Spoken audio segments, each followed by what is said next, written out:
Ladies and gentlemen, can I please have your attention? It's already put in. 5 seconds left in the game. You believe in miracles? Yes! Unbelievable. I'm just here so I won't get fined. Breeze hits it in the air to center. We will see you tomorrow night.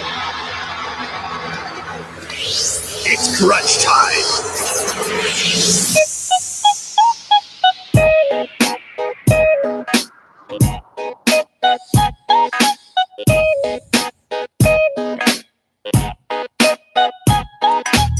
What is up, everybody? Welcome to another Monday, another Crunch Time with Joe and Wags. I'm Joe Hamilton, along with Michael Wags, Wag and Connect. And what's up, Tobesy? Wait, so we went from Scott to Toast to Toasty. What's up, Tobe? Seriously, how you doing, man? I'm good, man. How are you? Pretty good. How you doing, Wags? I'm in shock, I guess. Not really sure what to think. We went from a two-man show to a three-man show, changing names 3 or 4 different times. And 1 week we agreed on a nickname and then didn't use it for one whole show. Then you threw it in all the times last week, and then this week you got a brand new one. We changed it. Well, I mean, knowing you, you're like, oh, Tobes is fine. I'm fine with that. No, but it was a good week in St. Louis. Well, good week for one team. The other team we'll talk about later. We don't have another team in St. Louis right now. This is a one sport town right now. Yeah, no kidding. Women's soccer, right? Soccer. 5-0 win over New Zealand at Busch Stadium last week, right? Did you go? I did not, but Scott was there. I was there. How was it? It was great. And as Wags and I were talking before the show started, Alex Morgan's so much hotter in real life than on television. And that's crazy considering how hot she is on television. Right. Yeah, she is. Who's the hottest soccer player on the team? Alex Morgan. Alex Morgan? Yes, by far. What is it about her? What is it that, Girl next door look. Yeah. If you don't know who Alex Morgan is, pick up the Sports Illustrated swimsuit issue. She's on one of the covers. Ooh, very nice. I didn't know that. Yes. Ooh. There we go. I just made Wags' day, right? Yes, you did. You made Wags' day and you made him do a sound effect. How nice. That really wasn't a sound effect. That wasn't one of your sound effects. Yeah, Joe, don't pick up one of the Sports Illustrated. Yes, please. Yeah, Dustin goes Hope Solo. Not on the team anymore. No, but what I not mean, on the team anymore. She was fine too. Yeah, but if we're gonna talk about past, if we're gonna talk about in general, dude, Mia Hamm for me all the way. Yeah, Mia Hamm was hot. I mean, 98 was like coming of age year and just seeing that team, and Mia Hamm was a crush. And when Nomar and her got married, heartbroken. And that was kind of the end of Nomar's career right after they got married, too. He went downhill. I guess he was using all his energy on other things besides baseball after that. Mia Hamm is fine. That's fine. Come on. You sit there and you say, I'm Nomar Garciaparra. I had a hell of a career in Boston. I got to marry Mia Hamm, and then my career went away. I would say that's a success right there. Right.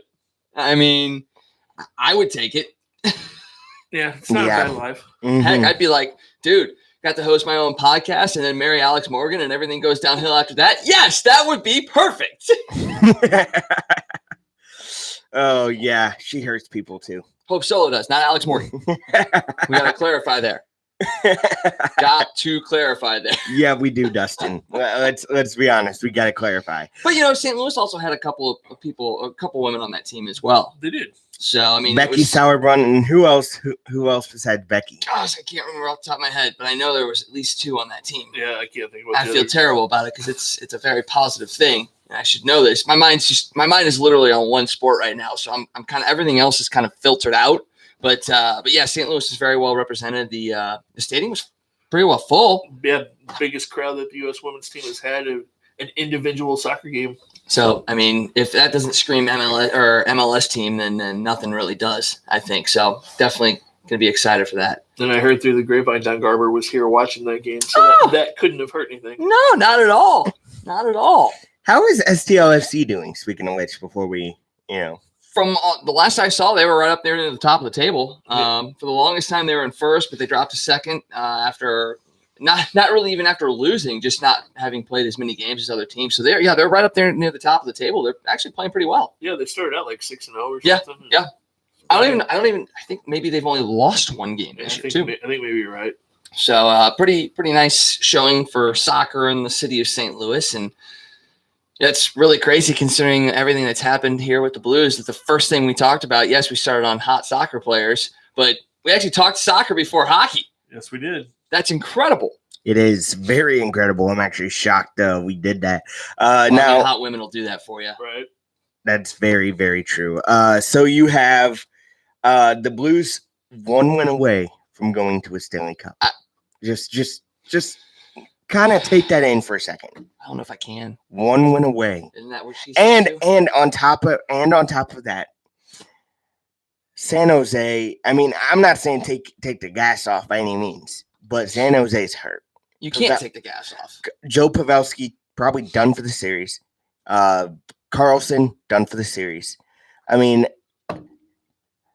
it's an opening's there. Take it. Well, I mean, Scott and I were talking about this before the show. I mean, it's set up so perfectly for the Blues that for him and I, at least, it's the perfect recipe for disaster. Yeah, it scares me to death. I'm so worried there's going to be a huge letdown tomorrow night just because that's the history of the Blues in the playoffs. But they've shown to be a different team so far, so hopefully we can keep that going. Yeah, I mean, we really have. And, you're talking about Carlson and Pavelski. Tomas Hertl could potentially be out. Jonas Donskoy took a stick up from, I think, even from a teammate in that game, left for a little while. You got guys, Melker Karlsson will be back in tomorrow night. Michael Haley, at the very end of that game, was sent out there just to get run, essentially. We'll talk. We'll dive a little bit deeper into the hits that injured Hertl and Pavelski a little bit later. Just see if you can get your reaction and find out, if there should be any discipline coming down for either Barbashev or Pietrangelo, which, spoiler, I don't think will happen. But they are walking wounded. I fully expect Erik Karlsson to still play tomorrow night. I do too. I think the Sharks will dress 7 defensemen, which on another level, that's great for the Blues because that's just one more forward that they aren't going to be able to slide out there. It gives them that ability to still roll with 6 defensemen if Karlsson can't go. Whether Pavelski or Hertl play is a whole different story. I mean, Pavelski's already dealt with concussion issues this postseason, and Hertl, you just don't know. I mean, DeBoer had his comments today, didn't even confirm that Karlsson, Hertl, or Pavelski were even flying to St. Louis. So you can read into that what you will as well. That could be just a tactic too. They could be driving. They could be. Not that Driving from California to St. Louis. Yeah, that's not too far, right? I mean, it's not that bad, but it's one of those things. If you're dealing with concussion symptoms or even just a head injury, even headaches, you don't want to be in a pressurized tube. I mean, no matter how quickly it gets you from one side of the country to the other. I mean, they can hop on a team bus and go. That may have even been the plan after the game when they knew generally what they were facing. But who knows? I don't know. I mean, if those 3 aren't playing, it's the perfect scenario for the Blues. And even if they are though, I mean, they're beat up anyway. What kind of impact do you think a hurt Karlsson, a hurt Pavelski, what kind of effect do you think they're going to have on a game? Granted, they may have some, spurts. It could be a galvanizing moment for the team, though. Right. Hey, look, our guys are coming out there and playing hurt. We need to band together and win this game for them. And that actually is a galvanizing moment either way, whether they're in or they're out. They can take that team can sit there and go, hey, these guys are playing. We need to win for them. Or these guys are hurt. We need to continue on for them. Right. So the Sharks are going to come out tough, and they cannot be overlooked. No, they can't. The Blues should know that. I'm thinking they're going to do the hitch thing and probably go into a hotel. You would think, right? They did earlier this series, did they not? I think so, yeah. It'll be interesting to see what happens tomorrow night. There's supposed to be a big storm tomorrow night, too, so there could be 2 storms. One that sends the Blues and one that There's a baseball game downtown too. This scares me too. The Blues could clinch. There's a big storm coming. Watch out, St. Louis. Just saying. Just saying. What's that got to do with a baseball game? Well, that's outdoors. So think about that. Anyway, it doesn't matter. The thing is, it could be the perfect storm literally for St. Louis tomorrow. Now, I'm not saying take your foot off the gas pedal. I'm not saying, take them lightly. No, the Sharks are going to be hungry. Even if those guys don't play, expect some guys to step up. I'm not talking just on the score sheet, guys to get more shots than they usually do. Depth guys. You know what I mean? Well, yeah, but I look at it in the sense that look what the Blues have done in games that they've had a chance to advance. Look at Game 6 against Winnipeg. Look at Game 7 against Dallas. I want you to tell me how many shots each team had in the second period of those games. One or two. One shot for Winnipeg, one shot for Dallas. I mean, this team has been unlike anything we've seen in this franchise when it comes to actually playing up to their standards in an elimination game. They did the same thing in Game 6 against Dallas, where they were down 3-2. And they played a hell of a game. Right. So, and here we got a comment from Becky. Blues have worn out every opponent in these playoffs. You can see the fatigue in all three teams by Game 5. And that's a total fact. See, my dad and I talked before the show, as we're driving. The San Jose Sharks are an old bunch. Let's be honest. How many young guys do they have on that team? I think they got more than you think. But they're using up all their old, older. Joe Thornton's really the only guy that's old. How old is Evander Kane? He's not young. Mid to late 20s. Okay, what about Pavelski? Probably in the same range, maybe closer to 30. Couture is mid to late 20s. So, they're not young in the sense that they're 21, 22, 23-year-olds, but they're no 40-year-old Joe Thornton. Right. All these guys getting hurt, all these guys getting hit, the Blues need to keep that same mentality and just hit when somebody has a puck, go after them. I cannot stand when there's offensive pressure in the zone and the Blues do not at least step up to them. It's like they're waiting for things to happen. That cannot happen in Game 6. That cannot happen. Now, I will say this. Another thing that can't happen. Stop it with a back pass on the power play.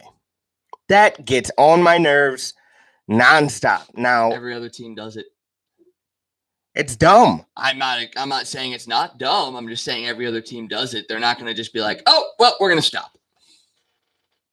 And going back to your point about them standing around in the offensive zone, they did not do that in Game 5. No, they didn't do that. Well, I'm talking when they've won a game in this series where they just let San Jose just it was Game 4. They went up 2-0 in Game 4, the first in the first period, and then they sat back. But they recognized that, and they totally changed that for Game 5. We're past the call. We're past that, but I do want to say this. Blues fans, don't throw things on the ice. I'm sorry. Would you have? I can't blame them. Would you have? I usually don't throw anything. I don't even throw a hat for a hat trick because I love my hat. But because that's the only Blues hat you own, or at least what you wear. Blues hats. It's just this is my favorite hat. But when they did it at the end of Game 3, that was understandable. When you have a call like that to end a playoff game, you can understand the frustration of people throwing stuff at that point. What impressed me was how the Blues reacted at the point of the moment. They frustrated. They were pissed, which is great to see, especially Bennington and Shen smacking their sticks against. They knew what was going on. Oh yeah. But then to take that and to just wipe it away. This is another piece that we've never seen from a Blues team, at least in my lifetime, for them to be able to take something like that and be like, done. Yeah, and Berube made a great, every single time. If you watch the inside the locker room after every game, especially after every win, his thing is, this is what we did. Way to go. Wipe it clean. We're on to the next one.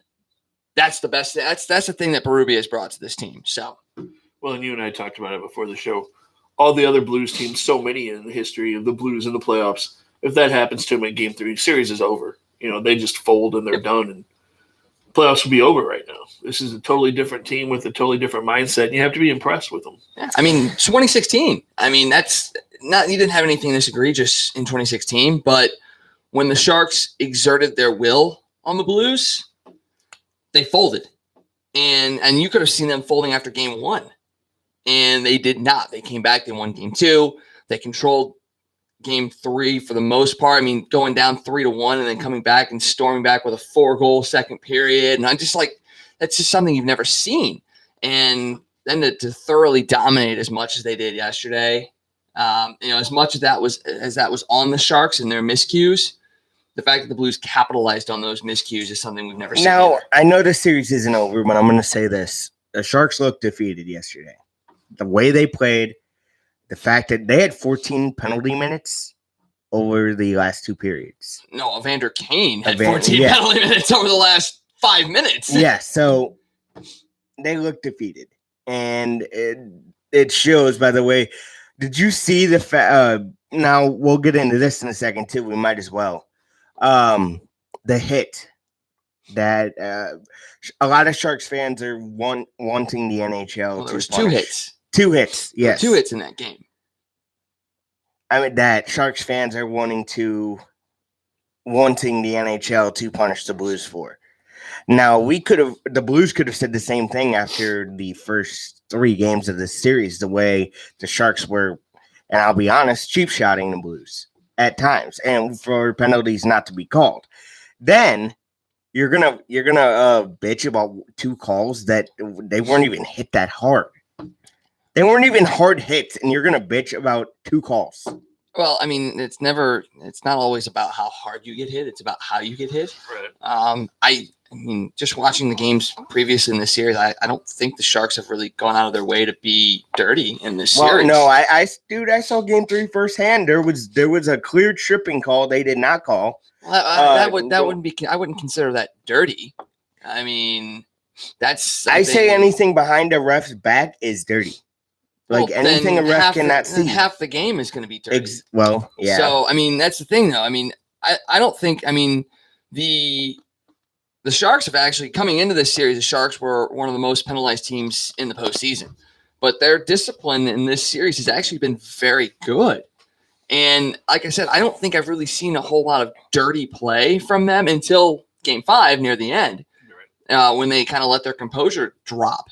So for us to say that, they were playing dirty before that and then they get mad when we played dirty. Well, A, I don't think the Sharks have been playing dirty. B, I don't think the Blues have necessarily been playing dirty either.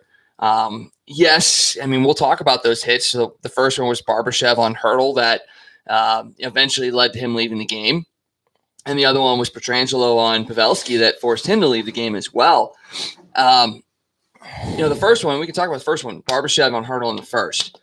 It was middle of the ice. Hurdle was skating with his head down. Barbashev kind of came over and clipped him. Looks like he may have gotten him with his shoulder. Was that something that a penalty could have been called? Maybe. I don't, they were clamoring for a 5-minute major. I don't know if it was really necessarily that, because I don't think Barbashev was, nothing that I've seen has shown me that he was intentionally targeting his head. Right. Hurdle is taller than Barbashev. And it just so happens that with him looking down, his head is at his shoulder height. You don't see Barbashev thrusting his elbow or his shoulder out. You don't see him leaving his feet or anything like that. So what I consider that dirty. Granted, listen, I'm a Blues fan. I'm going to see what I see. I don't think it was. Once again, if they would have called a penalty on that, a 2-minute, minor or something along those lines, could I have argued it? Maybe, but I could also see why they did that. But I don't think there's going to be any supplemental discipline coming down. No, I don't believe so either. I don't think so either. But how the refs see, the thing is, after Game 3 or before Game 3, Blues fans are bitching about the same refs. And yes, I know They're not the same refs. But they're not the same refs. I know, let me finish. After game 3, they got rid of those referees. Now, these are the same referees that have, I wouldn't say pushed San Jose through the first 2 rounds because they did play well, but they're partly the reason why they're there. I mean, let's be honest. I mean, that 4-minute penalty to I'm pretty sure Vegas. I'm pretty sure the 2 referees that were in a part of that Vegas game that made that call were taken off of the playoffs, and I believe all 4, the 2 referees and the linesman from Game 3, were taken out of the playoffs. So the guys that were calling the last couple games were not guys that got San Jose where they were. No, I didn't say that. I said, when they were calling games for those guys, and one of the same referees kicked the puck to a Dallas player that tied the game up in Game 7. Joe. I know. Joe, This is these. The ref did not kick the puck to him. The puck went off of his skate. The ref was in a interesting position, but it's not like the ref was like, "Ooh, puck, here you go, star." I'm just trying to get you riled up. No, you've done a pretty good job of that. Because, oh my gosh. Oh. But no. So Scott, I mean, didn't you see it? Maybe.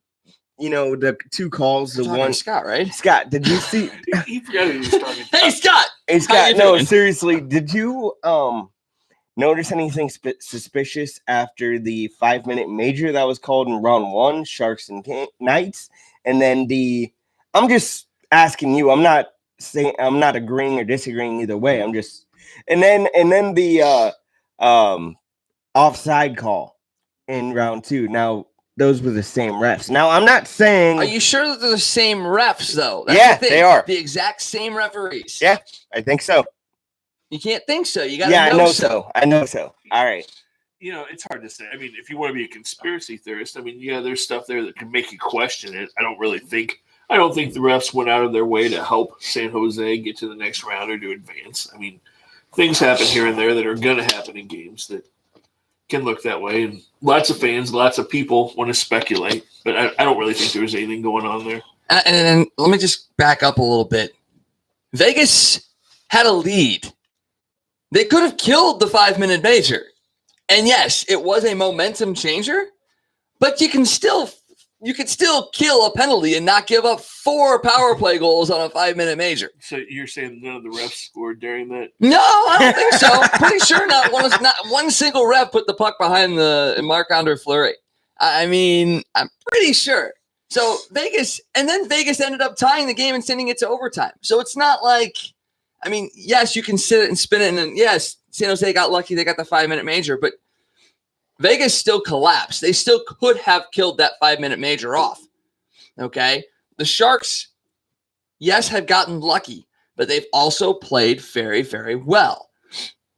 And there's always some luck when a team advances in the playoffs. I mean, there's always one player, a couple of plays, and pretty much any series that sways things one way or another and can be controversial. And here we go about another great comment. Bitching about non-calls will seal their fate. Champions play through calls, bad bounces, no luck, and win anyway. And the Blues are finally at that point. They had a bad bounce go against them, and instead of folding and complaining about it, they shut up. They went back to work. They won the next 2 games.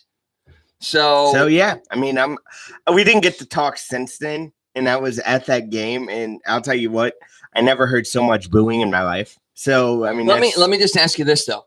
You were there in real time. Did it look like a hand pass? Yeah.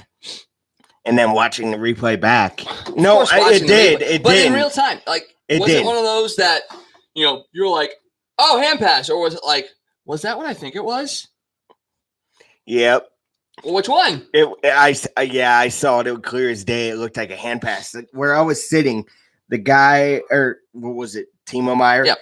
He had his hand up and he did a swatting motion. I'm like, okay. And then when they went to review it, or when they were talking to refs, I thought it was like a goalie interference that they were reviewing for, because I saw it, but I saw Bennington go down too, so I didn't know. And then I saw the replay of what people were reviewing, and I'll tell you what, I've never seen it called that bad. Yes, refs have missed calls, And there have been missed calls, but nothing that blatant. You're telling me 4 refs on the ice and none of them saw it? I remember I actually have seen something that blatant before. Okay, name it. New Orleans versus the Rams. Yeah. Actually, there was someone on Twitter. He's a Rams fan and a Blues fan. He goes, "It sucks getting screwed 2 times in 1 year." The Rams didn't get screwed. Or no, Saints got screwed. Saints fan and Blues fan. He goes, "It sucks getting screwed 2 times in 1 year." Wow. So, I mean, I remember another pretty blatant one that happened. oh yeah, first base, right? Yeah, I believe it was the 1985 World Series. Old good old Don Dinkinger. Didn't Whitey offer him a Braille watch after that? He gave him one. Yeah. Well, I mean, Dinkinger himself, 10 minutes after the game, I blew that call. You know, I mean, And then when you have your GM and Doug Armstrong go to the referee locker room and bang on the door saying bleep and garbage, I've never seen a GM like that. Let's talk about Doug Armstrong for a minute here. Like, what has happened? Like, for the longest time, people are like, "Oh my gosh, he is terrible. He's done nothing for the Blues." This has probably been our best GM since Larry Blow. it's amazing how winning will change your perspective of somebody, isn't it? Isn't it? I mean, and you know, I was one of those people that for the longest time, I think I've gone to bat for Doug Armstrong in the sense that, you know, people are complaining about the contracts he's given out and all those kinds of things. And it's like, you're not going to fill a team without having to give out some contracts to guys that maybe aren't worth it because St. Louis is not a destination. I mean, you just look at the John Tavares issue this year. I mean, yes, he pretty much was set in his heart that he was always going to go to Toronto, it seemed like, but you know, to not even give a team like St. Louis a chance to make a pitch, it just kind of reinforces what, you know, outsiders, free agents may even be looking at. And yes, you could sit there and say that, you know, all the alumni continue to praise the city and the team and the management and all that stuff. But until a guy actually plays here or is forced to play here, you don't know what this is like. So you're not going to come here. And for Armstrong, for the longest time, to have to give out some bloated contracts to guys like a Patrick Berglund or a Saboka, or I mean, you can even go back to the Paul Correa deal in the sense that it was probably more than what it was worth. But, you know, he's done a spectacular job of setting this team up. And then couple that with the drafting strategy that they've had over the last few years. You know, Kekalainen started it, and now Armstrong is continued it. You know, fans are finally starting to see what he's really all about. You're saying Yarmo wasn't a good GM? No, I said. I mean, no, I it. know, but you said this is Yarmo was never the GM. You mean John Davidson? Or John Davidson? Yeah. I think he was also constricted by. Because you got to think he was going through ownership changes and all that stuff. So, to be honest, I can't wait to see what he does in New York. I mean, JD as the Rangers GM could be pretty good. Yeah, I think a lot of people are expecting it to be really good. And I think it will because, like you said, he's got a good ownership group there. I think things will go well for him in New York. Well, I've been saying it, Mike. Watching a game on NBC is painful. Good thing I was at a bar yesterday where I could barely hear it. You know, but at the same point, you know, NBC announcers, which ticks me off. They don't praise the Blues. They talk about why the other team is bad. Good. Let's be the underdog. There's nothing wrong with that. I mean, nothing wrong with that, but I at least want some praise, though. I mean, at least a little bit. You know who's given the Blues the most praise on the NBC coverage so far? Jeremy Roenick? Nope.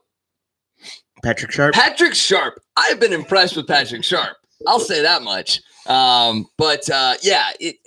I mean, do you get my point here, though? That I've never argued against that point. It's terrible. The fact that the Blues can utterly dominate a game like they did yesterday, and the NBC announcers will still talk about how bad the Sharks were. They're gonna do that with every major team when there's a big city versus a smaller. Just wait till the finals, right? Yeah, you know, I mean, and you hear it with every sport. Every time the Cardinals are on national television against the Cubs or the Yankees or the Mets, that's all you hear. It's just that big market versus smaller market thing, and they're going to lean towards the bigger market every time. You think you hate Pierre Maguire now? Wait till he's talking about Boston and all the guys on Boston. You'll never hear anything but Boston, Boston, Boston. Marchand and Chara, and Rask, and Pasternak and everybody. Bergeron. It's gonna be a nonstop Boston love fest. David Backes, even. That's the only way that they're gonna connect to the Blues is the fact that David Backes was the former captain. Yep, I agree with you. And that's the only reason they'll ever talk about the Blues. Because, David Backes was in St. Louis and the captain for a long time. Never won a cup here. Now he's got a chance to win it with Boston. Yay. So, and I was telling Scott this too. Like, I, for the longest time, have wanted David Backes to win the Stanley Cup. He's a guy that is deserving of a Stanley Cup championship. And the one time he gets a chance is against the freaking Blues, probably. Like, come on. Come on, man. Pretty much. Yeah. Mm-hmm. I mean, you know what? I hope Maroon knocks Backes on his ass. Respectfully. What? Because respectfully, just to tell them that we're here too. Just because. But why Backes? That would serve no purpose. Who would you? Let's say whatever team goes up against Boston. Because I'm not going to count my stars. Who? Pasternak. Yes, Pasternak, Chara, Bergeron. Who's big enough to knock Chara out? I mean, Maroon. Maroon, yeah. I mean, Maroon could probably knock. That's if Chara plays. Chara just started skating again. And then who else? Marchand. Yeah, I mean, if you really want to make a statement, you knock Marchand out. And maybe you lick the glass of his freaking helmet and to give it back to him. No. Why would he start licking people's helmets? Like, what was that all about? Like, just to get under people's skin? He's psychotic. Yeah, just to get under people's skin. Yeah. Mess with them a little bit. Anything to get you that mental advantage. Yeah. I mean, what if someone licks you? What's the next thing you're going to think of when you're skating down the ice next to him? Who's going to lick me? I'm not worried about shooting. I don't want to get licked again. I mean, it gets in your head a little bit, I'm sure. It's the same thing as whacking a guy on the back of the skates or, back of the the legs or something like that. It's just getting in their heads, making them think about other things versus, what they're out there trying to do. So, but we're getting ahead of ourselves because we still got to win a game. No, we're going to. We still got to win a game. Don't say that. I'm not going to say that. No. No. Because you know what? Anything can happen. There could be a call tomorrow that completely flips it. But well, I mean, also you might be getting guys that haven't played in a while, so they're going to have fresh legs. And yes, they may not be stars, but if they're able to get out there and outskate some of your guys that have been working their tails off for the longest time, it could change the complexion of the game. Mm-hmm. So, I mean, yes, they may not be a Pavelski or a Carlson, but they're going to have legs to skate around you. I hope they have legs. I mean, it'd be pretty odd if they didn't. Yeah. You talk about torsos on skates out there. Freaking you out. Hey, sled hockey's actually pretty darn cool. Have you ever played? Like, have you ever tried playing? Even I know you. No, because there's no reason for me to play sled hockey. Think you'd be good at it? Like if no, because I don't know what it's like to not have my legs or use of my legs. True. It's a whole different. I mean, it's a whole different sport, and I don't have the upper body strength. I mean, totally different thing. Although the U.S. is dominant in sled hockey, I'll tell you that much. Dominant. Have you been paying attention to the World Championships at all, or? Yeah. Did you not see me post about that game-winning goal against Germany yesterday? I didn't see that, actually. Oh, that pass was something else, man. I mean, I can't remember who made the pass, but he basically went saucer, rink to, board to board over two German sticks right on the Dylan Larkin stick, and he roofed it. So, I mean, it's pretty nice. And the fact that no Blues are competing in it makes it even better. There you go. Because guess what? We're one away from the Stanley Cup Finals. It's fun. It's fun to be a St. Louis fan in that aspect. It's pretty cool. And the Blues aspect, anyway. I mean, it is. So do you think all those Blues fans in the middle of the season were complaining about Jaden Schwartz and were ready to run Jaden Schwartz out of town or glad he's still here? Same thing with Vladimir. And hey, you're the one who wanted to run Vladimir out of here. You what? Yeah, you did say that on a show. When did I ever say that Vladimir Tarasenko needed to be out of St. Louis? No, you said, let's see what we can get for him. You were talking like that. I said if they were seriously contemplating stripping it down, it doesn't hurt to see what you can get for him. Not one time did I say we needed to trade Vladimir Tarasenko. And there were a lot of people. I said that if they're going to make if they're going to break it down, then Yeah. they needed to see because you're going to get the most for him because he's your best player. If the mindset was to do a complete rebuild, then yes, you need to see what you needed to get for him. Absolutely. But I don't think anybody said, "Oh, we have to run Tarasenko out of town." yeah, not at all. That's just asinine. That's a word. Yeah, It's not ass and nine. It's Watch your language. No, I'm kidding. What are you listening to, Stephen A. Smith? Asinine. He gosh, says that I way don't too know. much. I can't even understand what Stephen A. Smith is saying, so there's no point in listening to him. I really don't. But yeah, I mean, people wanted Schwartz out of here, and at the time, what? He's already scored more in the postseason in 18 games than he scored all season. 68, 69 games, he had 11 goals. Yeah, 12 so far in the playoffs. So one off of the franchise record set by Brett Hall. So he could put himself in some pretty good company. And it was one of those things that I know I told my brother in the Winnipeg series, I go, everything that he went through during the regular season is going to pay off and he'll be rewarded for it. Yep. And here it is. He put in the effort, he put in the work, he put in everything throughout the regular season, despite only scoring 11 goals. And now here he is. He's the leading scorer on the Blues as far as goals are concerned. He's right up there in the Conn Smythe Trophy talk. And here you go. It's just because the kid works. Right. He doesn't complain. He just goes out there and he works. And that's something that you like and respect from a player is he goes out there and he just does his job, whether it's going in or not. He's going to put effort in every single game. No. I mean, not the case. Yeah, I mean, I'm looking at Becky's comment too, and you know how we were talking about trading Schwartz. I mean, this guy. Did you ever think? And there was a thought where, did you ever think this guy would have 2 playoff hat tricks in one season like that? Especially where he's came from all year. He didn't probably score his 10th goal, or did he even score 10 goals? 11. Okay, so we just talked. no. about that. Okay, so what? Like, did you ever think this was a possibility? Be honest, I don't think it was a possibility that even Vladimir would score 2 hat tricks in a postseason. I mean, the last time it happened was 2008, Johan Franzen. What do you think, Scott? Did you ever think it was going to happen? Well, no, I don't think anybody would. I mean, you thought he was maybe going to heat up come playoff time because he was pissed off that he had a terrible season. But I've been waiting for him to get going all year and kind of was on that don't trade him because if you do, I think it'd be a big mistake bandwagon that this was in him. You knew it was. It's just he got that goal in the Winnipeg series and that just kind of kickstarted it. And he's on a roll right now. And it's all like Wag said, all of his hard work all year is paying off for him now. Yeah, I remember that for a fact that you were one of those people that you're like, don't trade him because he will come back and potentially bite you as a 30, 40 goal scorer. And how awful will that be for us to have traded away another one of those kind of guys? So, yeah, I mean, at the time, looking back at the trade deadline, I remember doing the show back around the trade deadline. We're like, Michael Del Zotto, and that's it?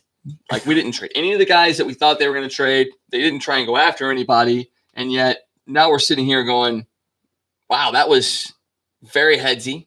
Very uneventful, really, I mean. Well, I mean, it was uneventful in the fact that we didn't make any moves. But at that point, looking back, you're like, that's got to be the moment where that team was like, and they really do think we've got what it takes. Because they were in the midst of their 11-game winning streak, and they were kind of pushing their way back in.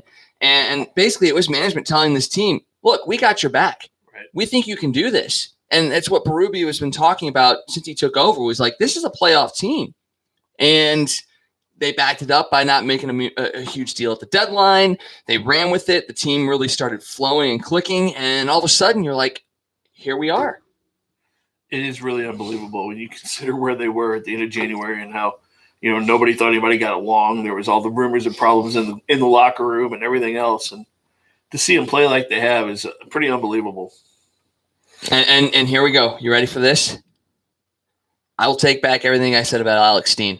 I almost just I mean, he has been probably the best guy as far as a locker room presence. He's really settled into his role. He's embraced his role. And I tell you what, Maybe he wasn't. He probably wasn't the problem. I don't know who could have been. And maybe it's just they just got a string of just bad coaching, and no one that really wanted to embrace this team's style and who was on it and how it meshed into the style of the NHL.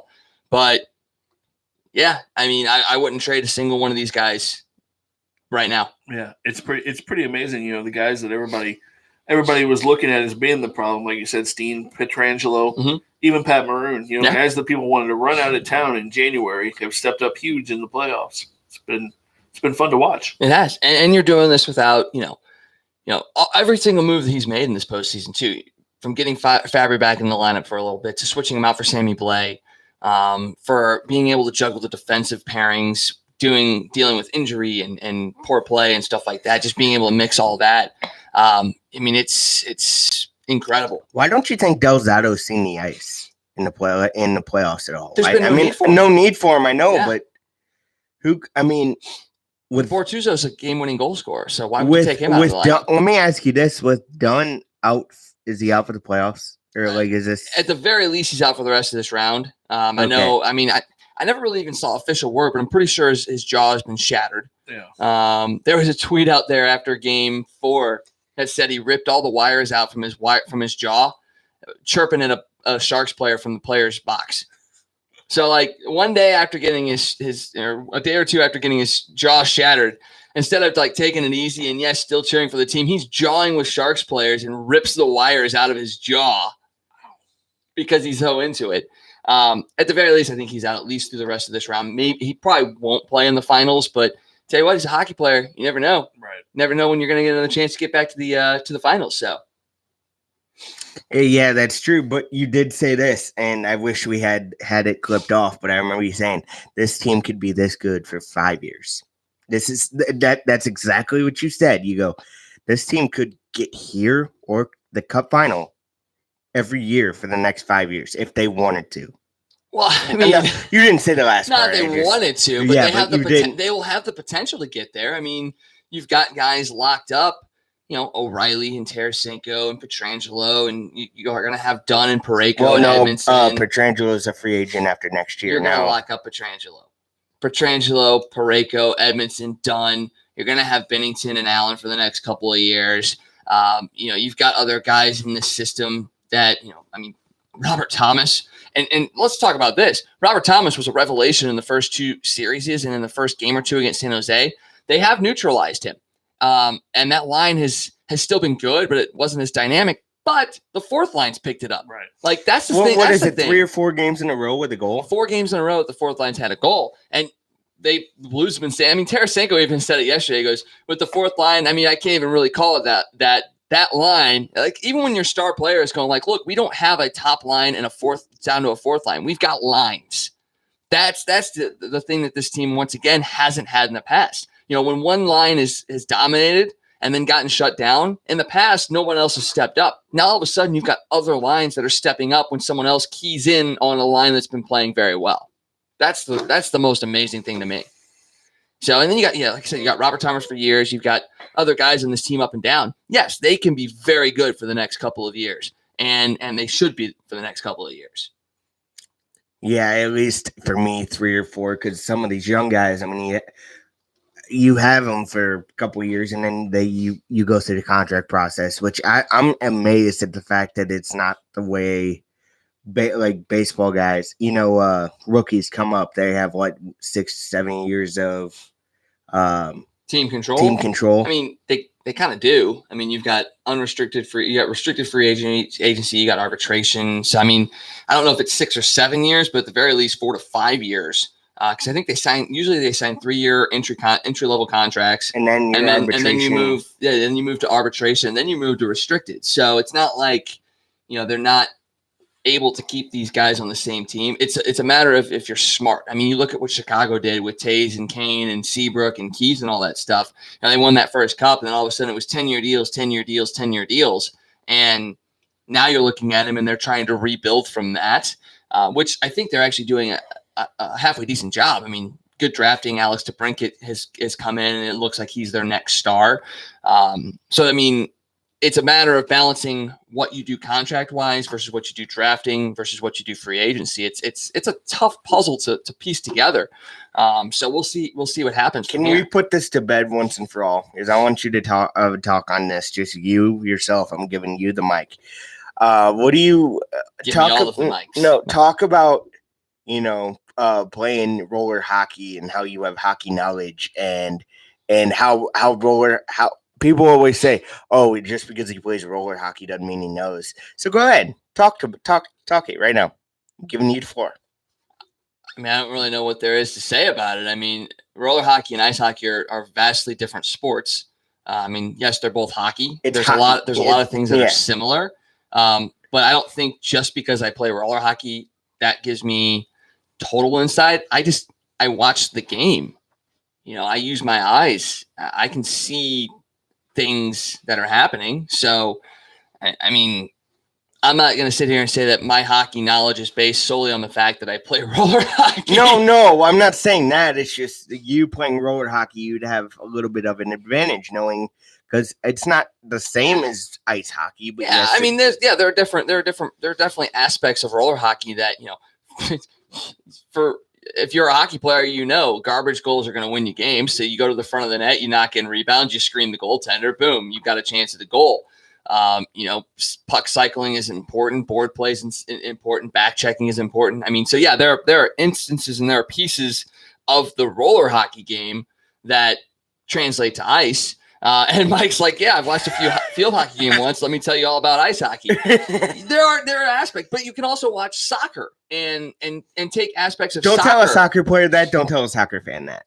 I mean, you can watch a soccer game and be like, okay, I see these things develop, and that translates over to hockey because it's all about zone play. It's all about essentially making runs and finding open guys and finding open spaces in the field or the ice. So it's not just necessarily playing hockey that, roller hockey versus ice hockey versus something else. I mean, for me, it's just watching the sport and understanding what I'm seeing develop. Like I said, I'm a big soccer fan, and there are things that translate from soccer to hockey that I see. So yeah, I mean, I'm not going to sit here and say I have total hockey knowledge because I'm not an ice hockey player. I'm not a ice hockey coach. I'm not a general manager or anything like that. I think you could coach though. No, I'm not a huge system kind of guy, like set plays and all that stuff. That's not me. I'm more of a natural, get to the open part of the ice and try and score and then stop the other team from scoring. Yeah. So, if that makes a great coach, then sign me up. Thank you for clearing that up because I'm so tired of people saying, oh, he plays roller hockey. He knows nothing about hockey. I'm like, dude, I've heard of one person that has said yeah, that, but no, he keeps saying it though. So and do you hear me responding to it? No. So then what's the point? Who cares? All right. What do you think? Scott, because you go to a baseball game all the time, do you have baseball knowledge? Sure I do. I should be coaching the team. You didn't know that? It should be the GM actually, but anyway. Anyway, yeah. So we got the Blues and Sharks game 6 tomorrow, NBCSN. I wish we could listen to radio and watch TV at the same time. So it would kind of no, you can, but it won't sync up unless you pause it. No, it depending on what feed you're watching. Like I have Hulu, so I'm about a minute and a half behind everything, so I can't listen to the radio and watch it. But if you're watching it through like cable or something like that, you can sync the radio and the TV and be fine.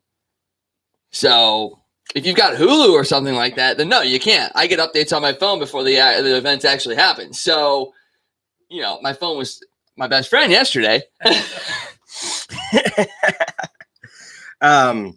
So the NBC announcers yesterday, this is the one thing they did say. They go, the Blues handed the Sharks a quote, and I know language, an ass whooping. Yesterday. They said ass whooping on TV? Yeah. I missed that. I didn't see that either. Yeah, I'm actually glad but still, an ass whooping is one game. You need to win one more, and hopefully they're going to on Tuesday night. Also, there's a Cardinal game down the street. Well, hold on. What are you doing for Game 6? What are your plans? I'm maybe going to my cousin. maybe go in my cousin's house. I don't know yet. I don't know the full plan. So wait a second. I say I'm watching it at my house, and I'm called boring. You go to your cousin's house, and that's because that's an event. Well, I mean, depending on, I could be doing something else. You don't know. I'm just trying to. But going over to your cousin's house is better than me watching it at my house because that makes me boring. I could see you just sitting there by yourself watching it, though. And how's that boring? Well, I mean, you yelling at yourself. It's like, why would I be yelling at myself? I don't know. I'd much rather be sitting there. I'd rather be sitting. I'd rather be sitting there with somebody that watches the same game. That I just like to talk to somebody too. Yeah, I'm not much of a talker. Yeah, you're a quiet person. I am. This 2-hour show is the most talking I do in a week. What about you, Scott? Is this the most talking you do in a week? No, because I mean, you call games, yeah, but I actually have to talk to people at my job. If I didn't, I probably wouldn't have that job anymore. But yeah, kind of important. That's funny. You work at a restaurant. You have to be a people person, so you talk to people. Yeah, I can put on a good face. Good point. Very good point. But you never asked Scott what he was doing for Game 6. What are you? No. What are you doing for Game 6? Are you going to? No. I'll be at Busch Stadium watching that other storm coming that you've warned everybody about for tomorrow night. Yeah, well, it's supposed to be a big storm. I don't know. I know. No, that's my point. I might get sucked away. I might be like seeing Dorothy and Toto and stuff. You never know. We're not in Kansas anymore, are we, Scott? Might not be. Don't shoot any guns at the tornadoes, though. That's true. No, the police in Kansas have asked people to please stop shooting their guns at tornadoes because it's harming other people.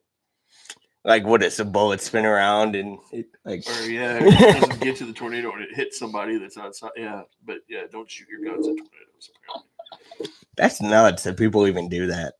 We were talking about people that live in Kansas. Yeah, true. So if the game gets postponed, how? I guess the question is, what is the time frame for you guys having to work there? Like, do they have a time frame as to when they cancel it? If they cancel it, what does that entail? So, like, are you going to be able to get a chance to watch any of the game? Are you going to be able to watch it at the stadium? Or you have to walk down to Ballpark Village? Well, they'll have it on. The TVs will have it on, like, in between innings and stuff in the ballpark. But, with the storm coming, it'll be interesting because with the predictions they're making that, normally they don't call the game early, but with those kind of severe storm warnings out, it's possible that they'll call that game tomorrow afternoon sometime if it's still looking bad. But, otherwise, yeah, we'll be able to watch during in between innings and stuff if we're not like having to evacuate the stadium. I was at a baseball game before Game 3. I forget what game. I think it was the Thursday before. And I was trying to look for you, and I couldn't find you. He was hiding from you. Yeah, he hides from me. I do hide from you, but there are like 50,000 people there. So 50? No. Needle in a haystack. No, I'll say this. There had to be no more than 30,000 at that game. That's still 30,000 people, Joe. I get it. Jeez. I do remember being there. Speaking of evacuation, I do remember being there during the Good Friday tornadoes. Oh, yeah. I was down at the stadium. It was actually my brother's bachelor party. And we were down there, and we got down there, and it just was pouring. And we didn't know what was going on. And, and then we got evacuated to the stairwells and all that stuff. And we still really didn't know what was going on. Then the game started, and we were drinking and all that stuff and enjoyed the game. I think they ended up winning the game in extra innings, too. So it was a late-ass night. But then, like, driving home, that was the first instance where we knew what actually happened. Right. Because we were driving down 70, and, like, the airport was shut down and all that stuff. We're like, what actually happened? I mean, that was crazy. Yeah, absolutely. That was a big tornado that night. There was a couple of them, I guess. Yeah, it went right through really the heart of Maryland Heights and in the airport and all that stuff. So, interesting. I remember going to a game. Since we're talking about storm stories, then we'll go to the Cardinals because it's so fitting. We don't want to talk more about the Blues? Well, we've already I'll ask what? you. We've already dictated what needs to happen. We've already dictated. We've already dictated what needs to happen. But I want to tell you guys a story. So me and my buddy Christian, and I keep talking about him on the show. Don't worry, he's coming on soon. You sure he's not fictional? No, You he's talk not. about him all the time. I've never heard him. Go look up Christian Hargis. You tell I'm me if just he's giving you crap. I know he's a real person. Yeah, you've seen him come anyway. It doesn't matter. We went to the game. I think we were graduating that weekend. It was June. No, it was like May 31st. Or no, May 30th. It was a Friday night. There was a big storm coming. I mean, literally looked like, it's going to come overnight, whatever. So we get there, and literally we get in there, and they called the game because they knew what was coming. It was what I'm talking about? It was like June of 2013. It was like May 30th. Are you sure we're not talking about the Good Friday tornadoes? No, that was in April. I'm talking about because we were graduating that weekend. Ugh, I don't know. So 2013 is a blur for me. I'll say this: they 2014, we were supposed to, even 2019. So we were supposed to graduate at Family Arena, and the Family Arena got damaged. So we graduated on Oakville's field. Ooh, that must have hurt. Kind of. Ouch. Let's be honest. Oh, kind of. Ouch. That does hurt. It'd be like you guys graduating on your rival's field. Who is your rival? It would be like graduating at Rittner. Yeah. Yeah. Although we did graduate at what is now considered Hollywood Casino Amphitheater, when back in my day when it was called Riverport. That's where we got to graduate, which was pretty darn cool. That was kind of cool, yeah. It was. We got to. I actually was there all 4 years because I was in the band, so we were on the stage all 4 years. For me, 3 years playing the cadence, the pomp and circumstance, and damn, it's a long song on repeat, especially when there's like 1,500 graduates. But yeah, being up there 3 years on stage and then actually walking across at my senior year was pretty cool. That is cool. Knowing what kind of acts have been up on that stage, not obviously not being there at the same time, which would be pretty cool. Graduating on the same night as like a AC/DC concert or something like that would have been pretty cool. Yeah, get free tickets. I don't know if any of them are alive anymore. Oh, they still are. I think I saw AC/DC there one time actually. So I when that happened, I'm like, are you kidding me? You know why we graduated on Oakville's field?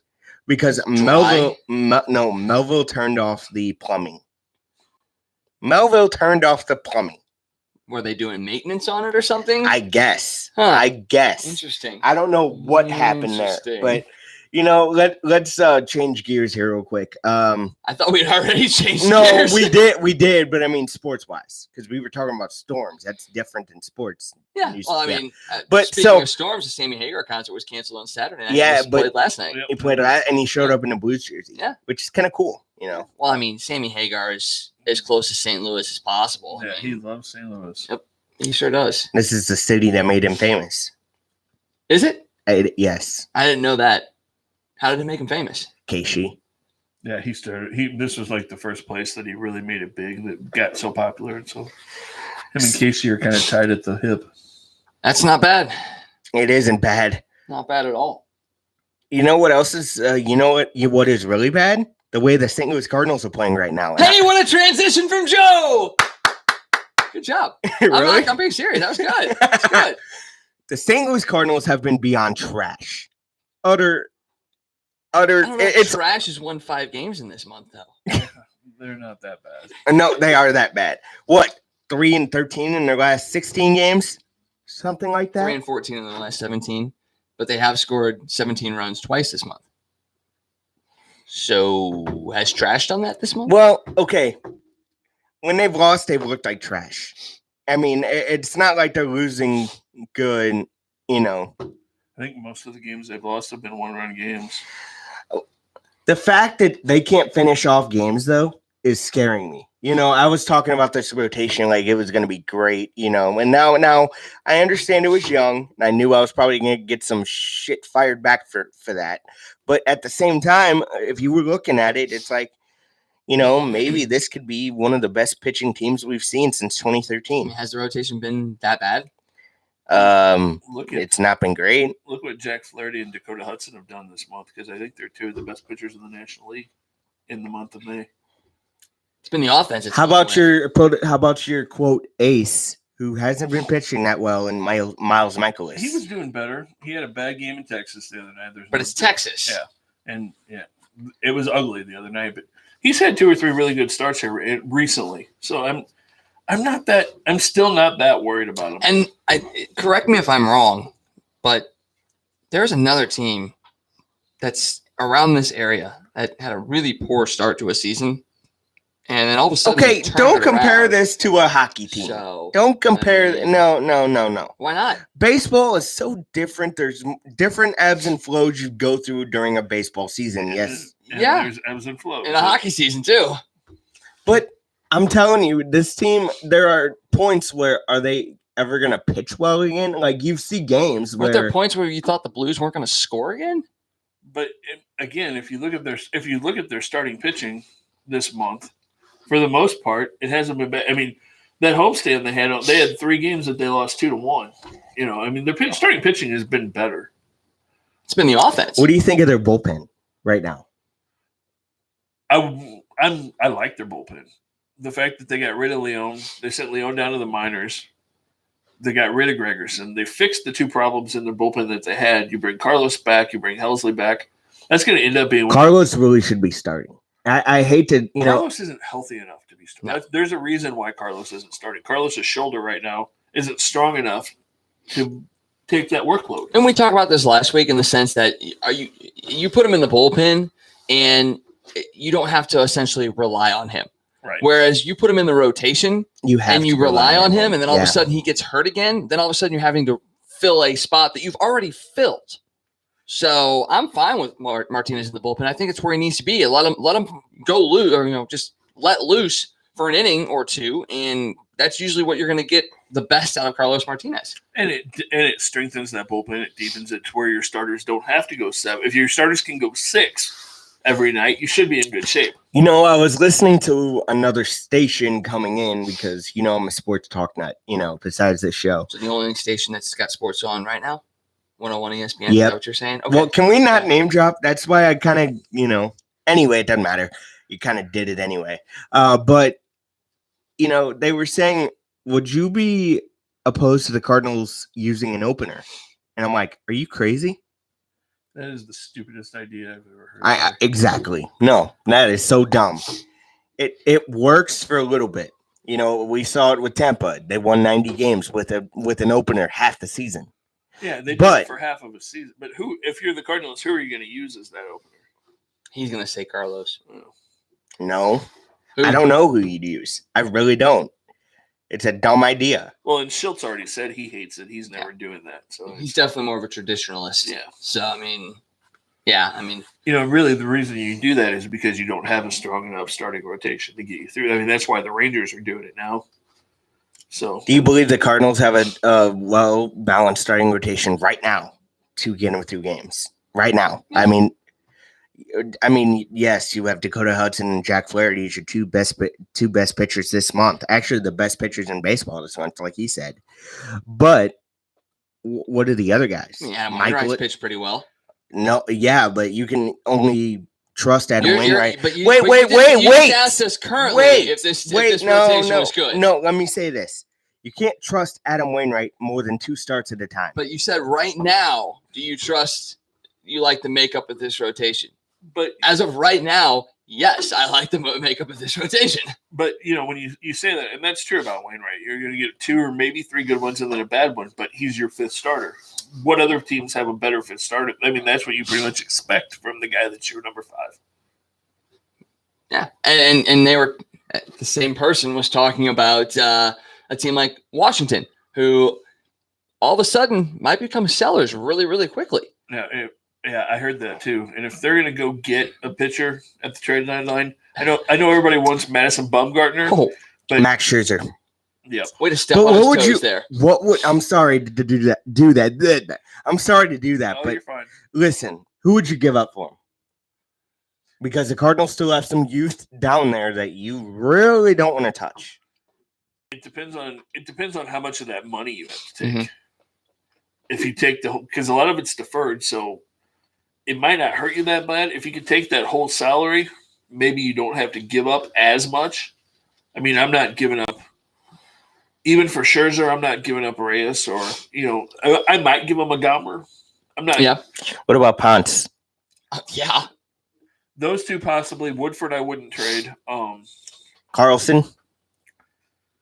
I don't think the Nationals have a whole bunch of young stud outfielders. I don't think that's going to do anything for them. Yeah, you also have to look at what Washington's wanting too. Right. I mean, are they wanting to get a lot of pitching in return? Are they wanting to get pitching and infield or catcher depth or something along those lines? It really depends on what Washington's looking for too. But their outfield is stacked with superstar young players. Mm-hmm. So outfielders are probably not what they're looking for. Maybe you could get a catcher, although I don't know that we have more than one in our. Although Yadi's going to play till he's 100, so we probably don't have to worry about that for a while. Well, I wouldn't say that because Why not? even though he just Yadi stole his has third base yesterday. He leads catchers in stolen bases this year. The dude's in his mid-30s. Well, he's not going to retire next year. I can promise you that. the Cardinals end up winning a World Series, would that change your mind on that? I don't think it's going to change his. Mm-mm. He wants to just play. As long as He wants to win another World Series. He even said that, and he wants to win a batting title. Yeah, but he loves competing. As long as he's playing at a level that he thinks is Yachty like, he's going to play as long as he can. When he starts to slip, he'll go away. But he's going to play as long as he's contributing. He's going to keep playing. Nick, your brother says, I don't think there is any way Washington trades Max Scherzer. I think there is. I mean, because if they start to fall any further, I mean, they're already 8 games under 500 right now. Yeah, and they're going to probably start fielding offers for Rendon and a couple of their other high-priced big-name talent. They may be in rebuild mode pretty quickly if they don't turn it around, and they could very well here, trade offers on Scherzer. Yeah, I agree. I mean, they're not just going to give him away, obviously, but because even if they do trade Scherzer, they still have Patrick Corbin that they just got. They've still got Strasburg, so it's not going to. I mean, they're not Scherzer, of course, but it's not going to break them if they trade Scherzer and get a bunch of prospects. Well, and you also think about it. I mean, Scherzer for his career, everybody has said at some point his violent delivery he's gonna snap at some point, and if you're able to, you basically are playing with house money now. And as far as he's concerned, if you're able to pick up 5 or 6 highly touted prospects for him, that's a risk you may need to take for a team that's rebuilding that may not make a World Series in the next couple of years. God forbid he finally does snap something, and then you're out and he's done for the rest of his career. God forbid win one round. They haven't even won one round. So neither did Columbus until this year. Something apples to oranges, really? Yes, apples to oranges.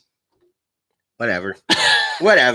You bring up hockey with every sport, no matter what it is. Like, let's say we're talking, but you can still compare them to a certain extent. You can't compare statistics or playing styles, but Columbus for the longest time hadn't won a first-round series. All of a sudden, they beat the best team in the league. Look at, and I mean, come on. Okay, if you're gonna do that, then look at Carolina. There you go. Am I? Oh, hey, Carolina, Minnesota Twins. True, and they're one of the hottest teams in baseball. Oh my goodness, a team that you didn't expect to come out of a division that was perpetually led rebuilding by one team. I mean, literally weird. So you can compare stuff from other sports. There are things you cannot compare. You also can't compare within the same sport either. You can't sit there and say, well, it goes back to the whole MJ versus LeBron debate, or Babe Ruth versus Lou Gehrig versus Barry Bonds. I mean, you can't compare generations, but there are things you can compare in the sport and within other sports. So don't give me that BS, Joe. Come on. So you're telling me you can't compare greatest of all time from different? No. A lot of people like to do it. That's great. But you really I can't. mean, what would you argue against that? You can't do. I mean, you can argue within decades, within generations, but you can't argue generation to generation because the game changes so much. Yeah, like Michael Jordan couldn't play in today's NBA. Yeah, he could. Yes, he could. He dominated probably. Yeah. Okay, so you can't compare LeBron and Jordan. No, because they. No, you can't. I mean, you can't compare them in terms. I mean, Michael would win out either way. I'm just saying you can't technically do it because one is playing in this era, and one could definitely play in this era. So, well, in baseball and basketball are different for a lot of different reasons. One thing, fields are different. Basketball's court is the same. Baseball's fields, stadiums are different. Conditions are different. there's so many. The way the game's played is so much different in baseball from decade to decade than basketball. Can you compare the North American game to the world game in hockey? Can you because of to some extent, but not because not of fully. ice size and Yeah, I mean, there's like Wags just said, you can to a certain extent, but there's certain things you can't compare because they are different. I mean, look how much American players struggle in the world game. Canada, at least, their players have played on larger ice surfaces, ponds and all that stuff. They're used to those kinds of things, whereas American-born players don't really get that experience a whole lot. They're used to playing on the constrained one-size ice surface.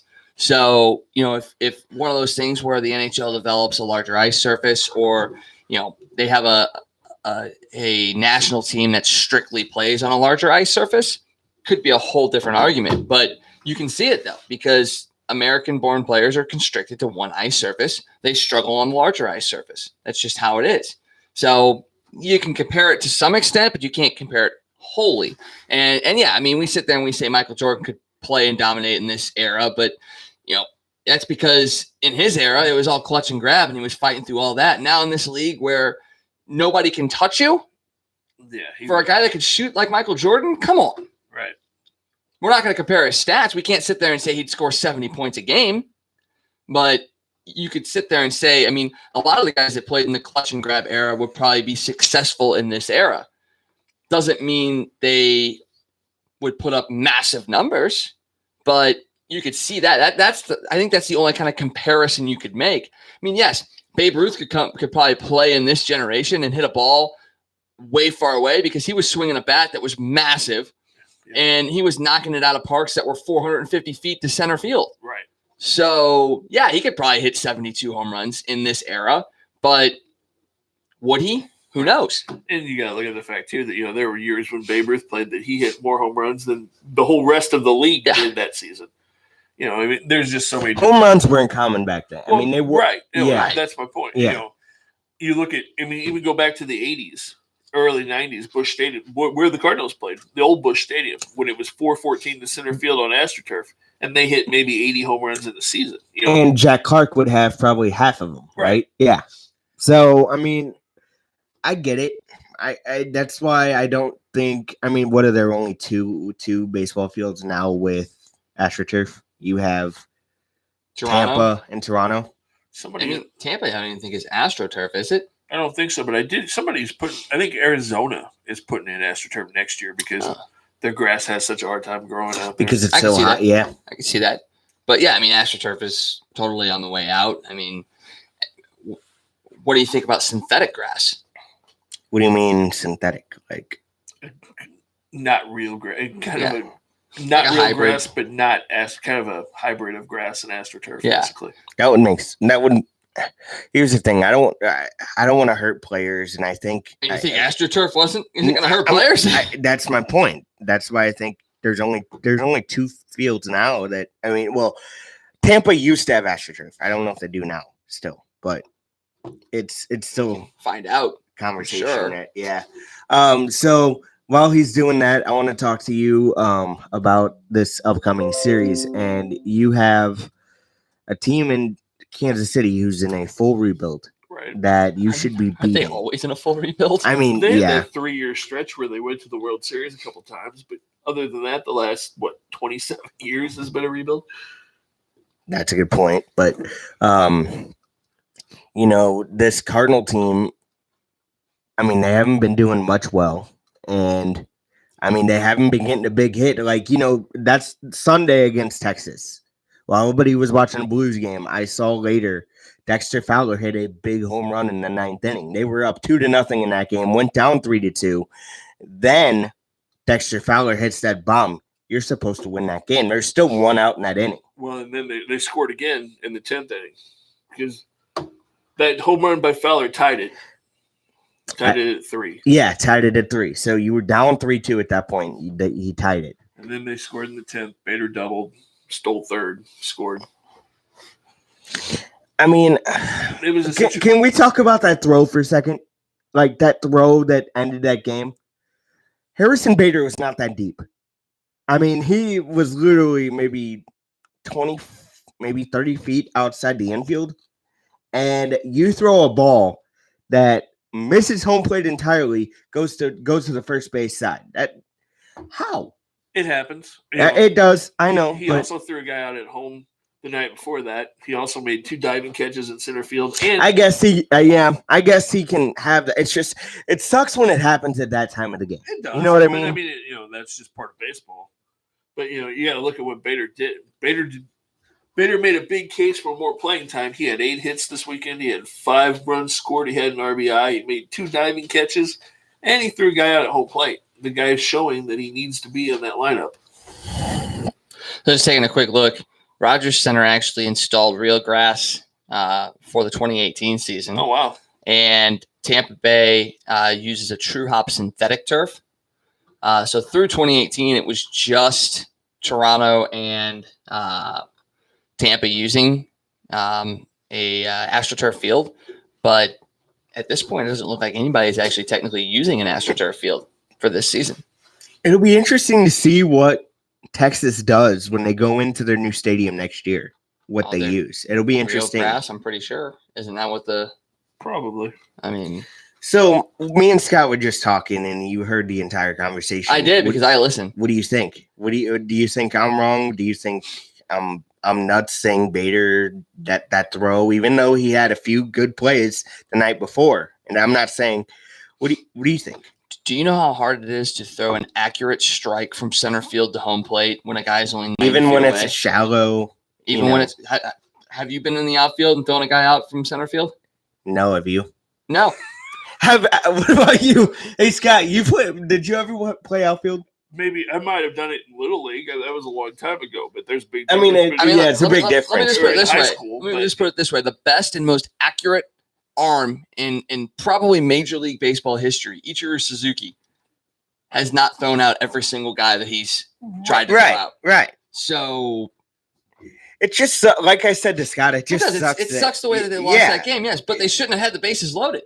Right. Like if you take a lead in the top of the 10th inning after hitting a game-tying home run in the top of the 9th, you can't go out there and load the bases with no outs. If you really want to complain about how they lost the game, Jordan Hicks shouldn't have been pitching the second inning when he threw 30 pitches in the 9th inning to go back out there. Oh, yeah, that was dumb. But who would you brought in? I mean, I'm not saying Carlos. You could. Helsley, one of the guys. You know what? I don't know why they don't utilize Helsley. I think it was one of you two. I may be wrong saying you, but I'm going to go out on a limb. Probably. You said that why they sent down Helsley. No, I think it was Scott. Now that I think about it, why they sent down Helsley. Now they bring him up. Don't use him. Why do you not use him? I'm sure they will use him. I don't know how much he pitched this week in the minor leagues before he got up here. I don't know what that looked like, and I'm sure they didn't want to use Carlos yesterday either. But Hicks just didn't have it, and part of that was being rusty. He'd only pitched to like one batter in the last 8. Yeah, but the thing is, you have 30 pitches in the 9th inning. You should not go out there for a second inning. What did they not trust their bullpen after that? I mean, maybe they just have a lot of trust in Jordan Hicks. Well, yeah, too much. I mean, too much trust in a sense. Now he's gotten 2 inning saves before too. Yeah, but he's never struggled through those 2 inning saves when he has. But my point is, he had 30 pitches. 30 pitches for a reliever is like 90 for a starter. So think about it. I mean, like I said, they probably did it because of the fact that he hadn't pitched more than a few pitches this last week. So they took a shot. Like I said, that's the one thing you can look at and say maybe they should have pulled him, but they didn't. They lost. Now you just bounce back, and you got to bounce back. You got to win either tomorrow, depending on weather, or Wednesday. Just sweep a doubleheader. I mean, that's. Well, I think they'll probably play because they're off again on Thursday. So I would imagine if they get rained out tomorrow, they'll play Wednesday, Thursday, more than likely. Okay. So that would make sense. So we got. The Cardinals got Kansas City this week. Then they have an Atlanta team who they got torched. I'm not saying torched. They were in those 17 games. runs off them in one game, didn't they? Yeah, but what did they score the next 2 games? 2? Exactly. I mean, to be honest, I have not watched Cardinals. No, I know, but you've paid attention. Like you looked at scores and stuff. I mean, occasionally. What? They've scored 2 runs the next 2 games after that. I mean, look. This team has a trend where they look bad in Wrigley or bad in a certain, and then they come back and sweep at home. Now, I'm hoping that happens this weekend. What they've got to do, because you say their offense is horrible, but when you look at their stats, they're still way up there in the National League in offense. Their biggest problem, the thing they got to figure out, is what's going on with their leadoff hitter and their first baseman. Because Wags and I were talking about this before the show started. If you look at Paul Goldschmidt's numbers, in the last 27 games, he has 4 extra base hits, 1 home run, and 7 RBIs. Paul DeJong had 7 RBIs in the last 2 games. That's crazy. I'm not disagreeing. I mean, I understand that. I'm the first one to say at least that Goldschmidt is a guy that needs to be better. But you know what I do? I don't know if I'd mess with it now, but if DeJong starts to struggle a little bit, mess around with that lineup. Why not put Goldschmidt third and just see where that takes you? Now, I'm not saying now. No, I have a question though. Why would you mess with the lineup and take the guy that's not hitting batting second and switch him with the guy who's literally an MVP candidate in the National League? Why would you move them? I mean, I know you're dying for DeJong to struggle for some reason, but why? Same thing with Harrison Bader. I know. I mean, it's obvious who Joe doesn't like on this. No, I love it's just Harrison Bader I didn't like because he wasn't hitting the curve. Now that's starting to rectify itself, whatever. But Paul DeJong wasn't hitting the curve last year. Exactly. There's a trend here, okay? The guy's hitting 330. Yeah, exactly. But you know who's hitting 231, who's in the top 5 in RBIs? Yeah, Marcell Ozuna. Yeah.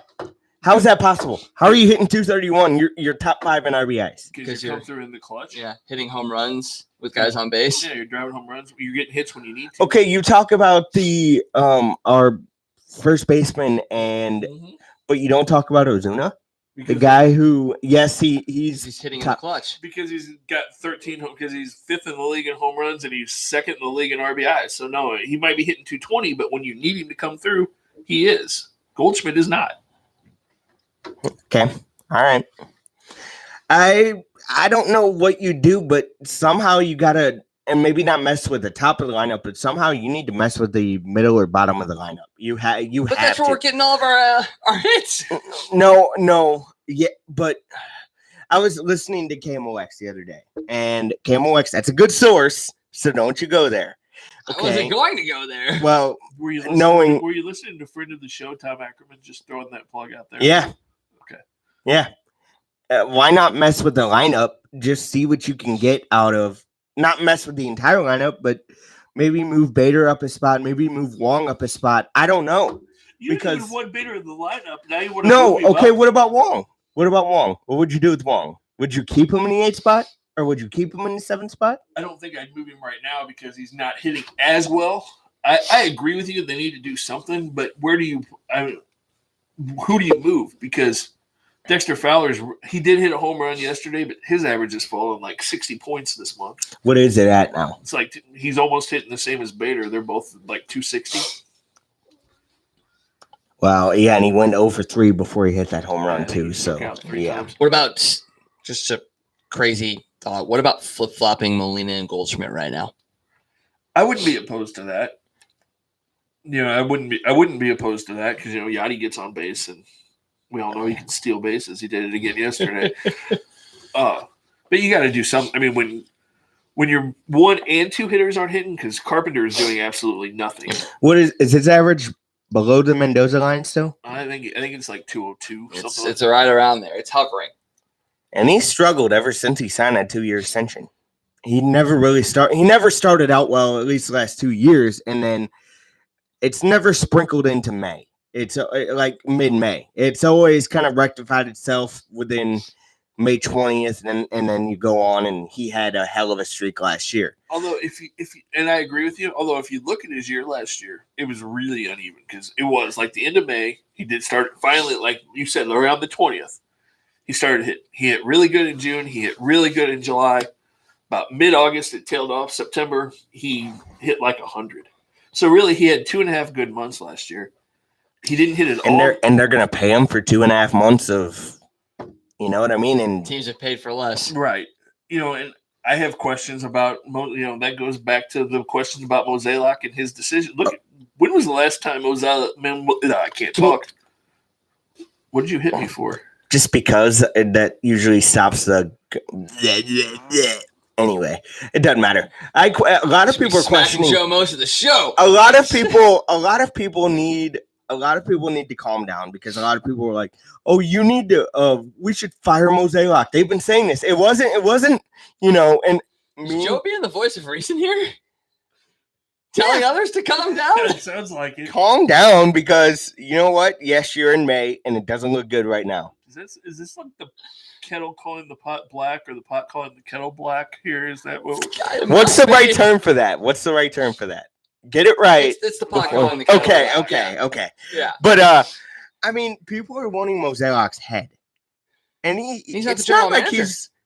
But he makes most of the decisions. I know. I'm just saying. Do you think Michael Gersh? I mean, the guy hasn't talked more than 2 times. I don't think I've ever heard him speak.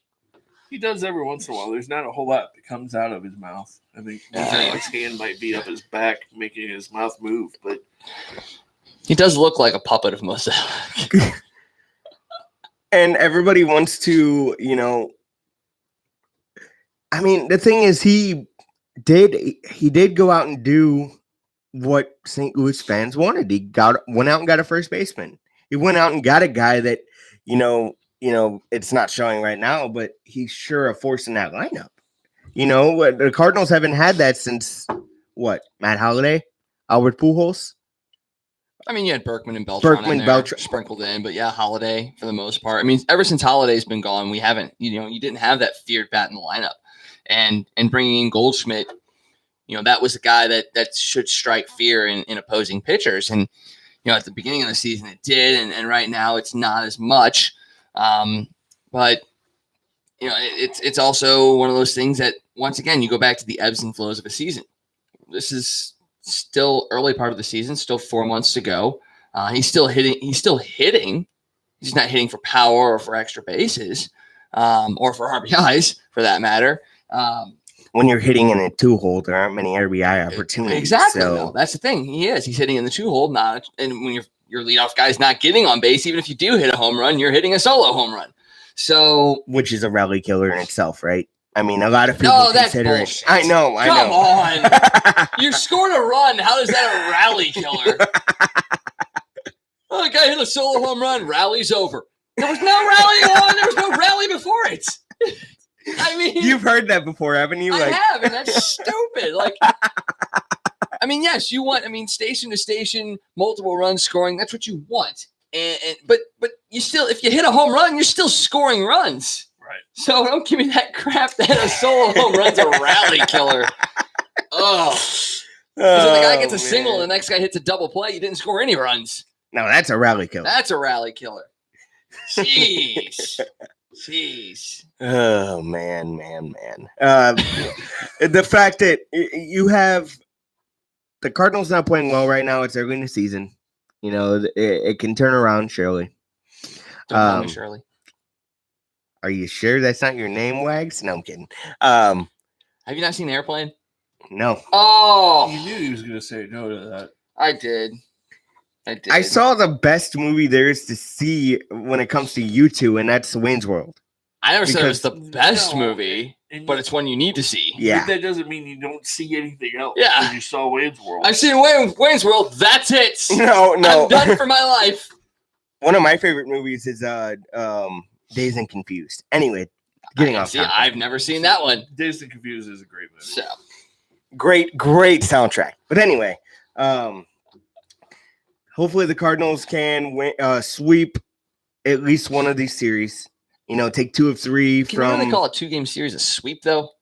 Can you, Scott? Not Wags. Tobes. Scott. Come on, Tobesy. Tobesy. Hey, I'm trying to do a hockey term here. Stop with the Tobesy. I guess a 2-game series would be a sweep. I mean, a mini sweep. I don't know. A baby sweep. Maybe, sure. Yeah. I don't know. For me, a sweep. Right. A sweep consists of at least 3 games. Let's just say they need to win these 2 against Kansas Yes. City. Third worst team in the league.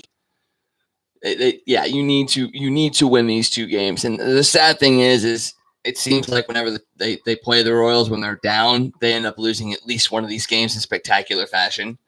So I'm actually expecting a split, as sad as that is.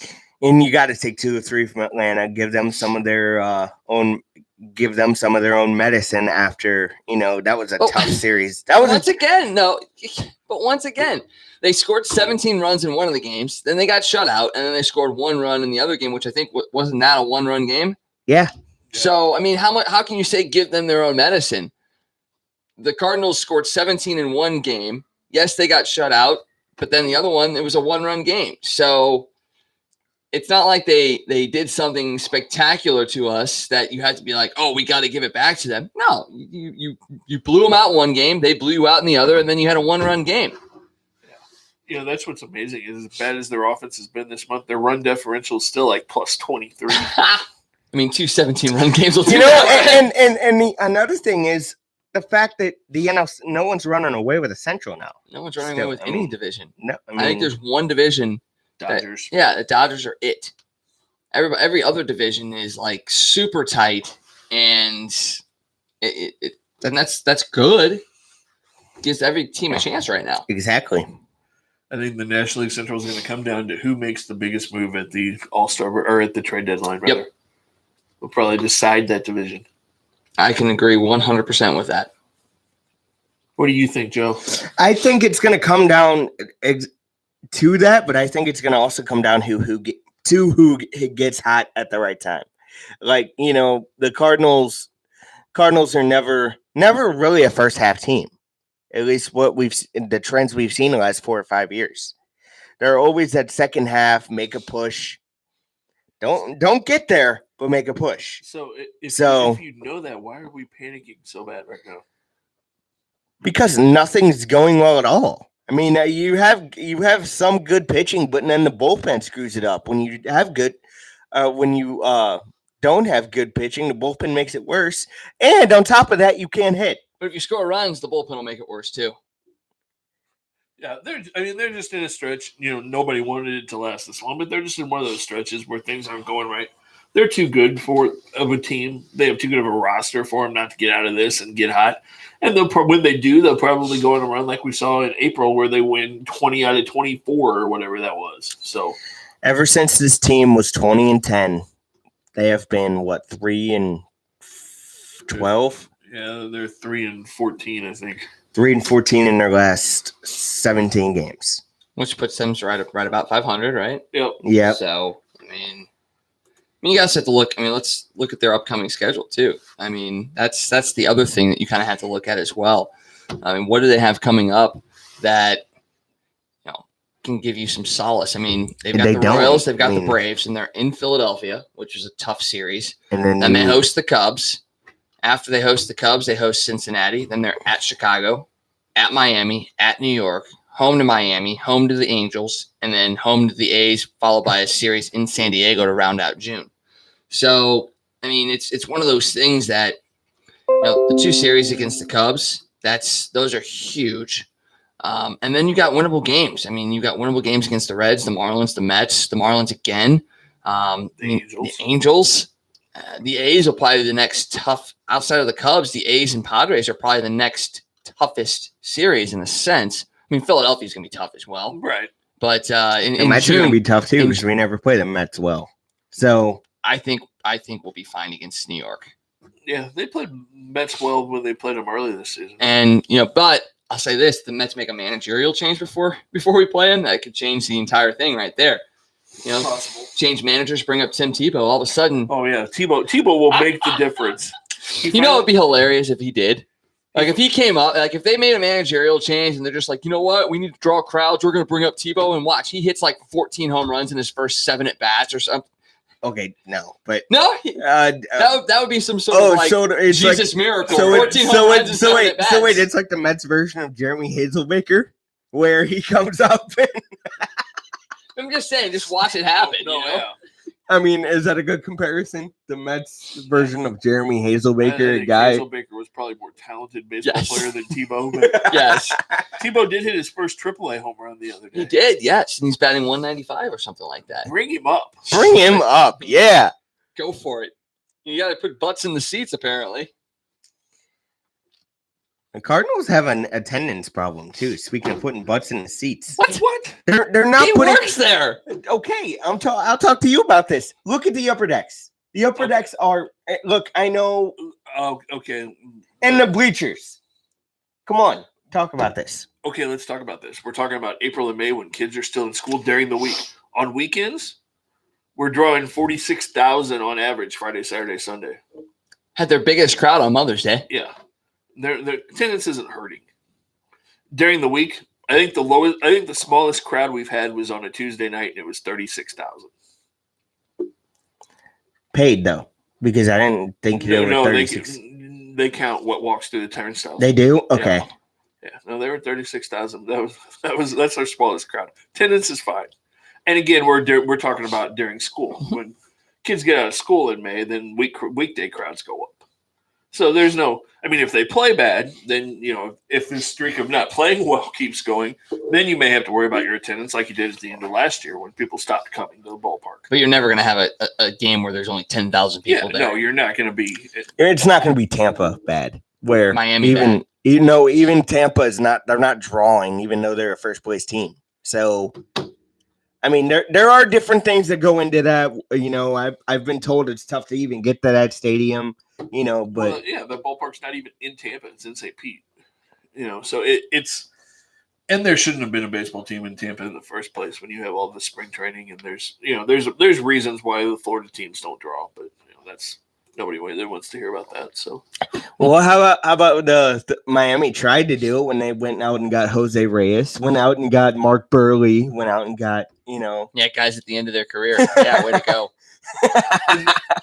But those Miami fans are so burnt because how many times have they watched them go out and spend money, build a team, win a World Series, and then tear it down? And they did that exact same thing with Reyes and Burt, and they didn't even give that a full season. All-Star break, they traded all those guys. The biggest thing that hurt Miami is when Jose Fernandez died in that boating accident a couple of years ago. Yeah, they'd still have course. Marcelo Zuna, they'd still have Giancarlo Stanton, and they'd still have and they probably Yelich, and they probably would have won that division, and Realmuto, and they probably would have won that division a couple of times. Yep, they really would have. That changed that whole franchise's future.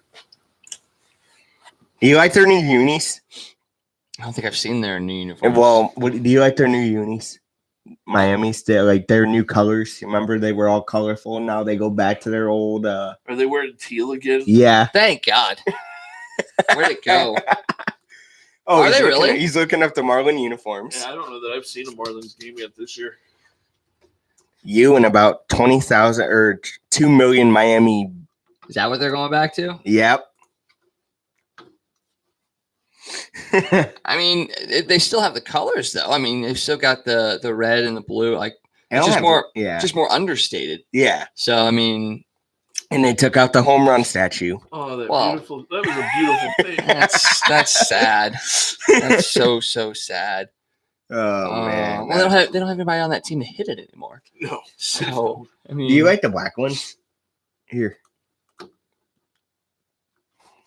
Yeah. Actually, it reminds me of back in the day when I would play. My uncle had a computer baseball game, and that actually reminds me a lot of the uniforms that I would see on that game. So yeah, that takes me back to the mid-90s, back when we had the mobile homes. So yeah, that was the team. We would have the mobile homes. Mobile homes. Yep. Nice. Because it's like mobile. Yeah. Okay, I just want to make sure you got the joke. Our mascot was Terry the Tornado. Nice. Oh God, that's funny. Yeah. If you wanted concessions, we just kind of threw them in a circle at you. You caught it. Got lucky. Good job. Yeah. But yeah, that's their color scheme. We had random debris appreciation night. So yeah. Sounds like a team that could be in Oklahoma City, though. I mean, anyway, it doesn't matter. I'm glad they're going back to these. They look. I was really wondering better. how far I could take that. I like that they're going back to these really because it just that's the Marlins, man. That's not Miami though. Miami's all flash and pop and Yeah. all that stuff. So like, that was Jeffrey Loria's vision, not Derek Jeter's vision. yes, but Derek Jeter can't turn these guys into the South Beach Yankees. Well, he did trade Stanton to the Yankees, and Right. a lot of Miami fans. Yeah. Miami fans are like, "Oh, he's still working for New York." I mean, how many Miami fans are there actually out there? You know, he does have a good point, Scott. No, I agree. I mean, when your team's biggest supporter, Marlin Man, decides to sell his services to another team, I mean, come on. No, because Miami wouldn't take it. It wouldn't renew his season tickets. There was a story out there where I know. I'm just saying though. I mean, Yeah, that's not a good sign when your biggest fan has abandoned you for another team. actually, you mean countless other teams because he goes to every Sunday night baseball game there is, and probably goes to every. dude, if I was able to go to every Sunday night baseball game, I totally would, especially if I didn't have to pay for any of it. Right. Like if somebody was like, "We want you to come to every Sunday night baseball game. We'll fly you there. We'll house you. We'll give you tickets to the game. We'll put you in the front row and we'll feed you." Sign me up. Yep. And all I got to do is wear a jersey of a team. Yeah, I'll be there. Even if it was a Cub jersey, would you do Even it? if it was a Cubs jersey. Yeah. Who's your most hate? Who do you hate more in that Cub team? Just to get some idea here. Oh, like, Javi Baez. put you in a Javi Baez jersey, would you do it? Am I getting free airfare, free hotel, free food, free tickets, and a chance to watch a baseball game every Sunday night? Yeah. I'm going to wear whatever jersey they give me. I'm shocked you didn't say Chris Bryant No, I at least or Anthony Rizzo. I- 'cause- Rizzo is the worst. I respect Anthony Rizzo to an extent. Dude beat cancer, so Oh, mean, man. You gotta give him that. yeah, but So- he's arrogant and he's rude. So yeah. really he's rude Yeah. because he beat cancer and he I know- he does a lot for I know for some- organizations and I know helps somebody kids. who was a bat boy, and literally he said that Anthony Rizzo is the biggest asshole on the planet Earth when it comes to baseball players. So Oh, okay, well, cool. That's not anything I've ever seen. So why do you think? I'm just Let me gonna base ask it you. off of what I've seen. Let me ask you this now: with Cardinal teams over the years, they've had one uniform, just one. No, they haven't. Well, not just one, but I mean, it's really never changed. Yeah, it has. Well, what, the 1920s? Actually, no, they Hold on a didn't. second. They didn't have the birds on the bat until what? 19. It was the early 20s, I think. Early 20s? Yeah. And I remember before that, it just said St. Louis on the front, I think. So you're telling me that all these are the same? No, I mean, no. So that- but hey, all my, over the my same. 1 point's proven, though. See these? Because they, Yes, they but- didn't have. But they're not all the same, Joe. You said they've had one uniform. So basically, you're just saying. I find this one interesting. This one. Oh, wait, crap. Sorry. Don't mean to do that to your computer. You know what I mean. I find Just that clicking on interesting. random stuff on my computer. It's gonna crash at some point. But no, they haven't had. They've had multiple different uniforms. Now, yes, the concept has generally been the same. Yes, that's I mean, since 1939, they've had the birds on the bat on all of them, but even those have been different iterations of them, and the Cardinal, and it's, some of it says Cardinals. We've had St. Louis on there, different colors and all that kind of stuff. So the concept has generally been the same since 39. It's changed in little ways.